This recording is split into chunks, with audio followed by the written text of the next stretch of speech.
Firewood mission. It was a cool morning.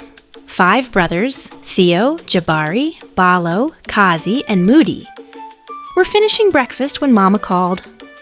"Boys, we're low on firewood. Can you bring some back before dinner?" "Let's go," said Jabari, already tying his shoes. Tambo, their golden retriever, leapt up with a loud bark. He always knew when adventure was coming. The boys grabbed their sling bags, a small axe, and a few snacks. As they stepped out the back gate, they passed fields of sugarcane and tall corn swaying gently in the breeze.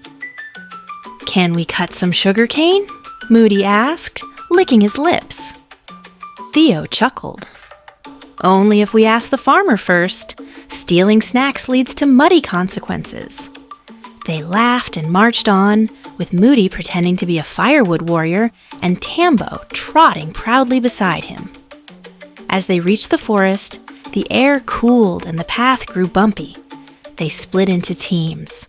Theo, Jabari, and Moody went uphill, while Kazi and Balo stayed lower, near the old termite mound.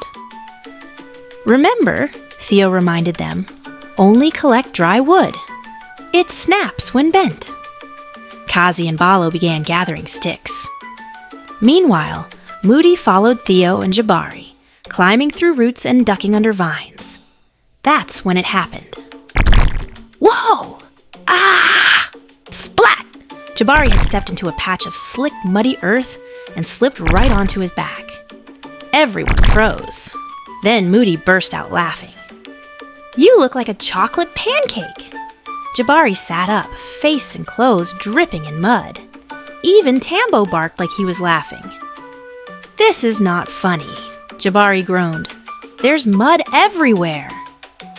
Theo grinned and pointed to a small canal nearby that flowed between fields and forest. "Quick wash, Jungle Boy," he teased. Jabari marched over and jumped into the shallow water with a splash, scrubbing at his shirt while the others giggled from the bank. "You'll smell like swamp stew," Kazi joked. Once Jabari was clean enough, they resumed collecting wood. They picked dry branches, cracked sticks, and thick logs, just as Mama had taught them. Then the wind shifted, and something rustled deep in the bushes. Crack, crunch, shuffle. All 5 brothers stopped. Tambo stiffened, ears up. "Did you hear that?" whispered Balo. "Probably just a bird," Theo said. Suddenly, crack! A branch snapped loudly, and a shadow darted behind a tree. Moody squeaked and hid behind Tambo. "It's a forest monster!" The boys clutched their sticks like swords, peering into the trees. Then, out popped a baboon! It stared at them, snorted, and ran off, carrying a stolen piece of sugarcane.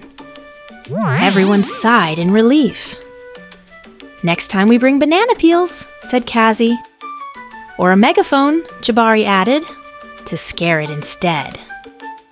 With nerves settled, they finished collecting wood and began the trek home. On the way back, they met Farmer Gudo beside the cornfield, loading fresh cobs into his wooden cart.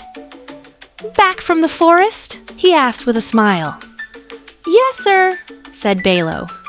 "Firewood mission complete." "And 1 mudslide survivor," added Theo, patting Jabari on the back. Farmer Gudo laughed and handed them a few freshly cut sugarcane sticks. "For your effort and your laundry bill." They chewed the sweet sticks all the way home, Tambo trotting ahead like a parade leader. Back in their backyard, Mama was waiting. Her eyes widened at Jabari's soggy clothes. "What happened to you?" "Let's just say, I got too close to nature," Jabari replied with a grin. The boys stacked the wood neatly beside the outdoor kitchen, and Mama gave each of them a tight hug, even the muddy one. That night, the fire crackled warmly, and the smell of stew filled the air. As they sat under the stars, Moody declared, "That was the best muddy adventure ever!" Theo raised a stick like a sword. "To firewood falling and forest baboons." They all cheered. And Tambo? He just wagged his tail, dreaming of muddy puddles and sugarcane snacks.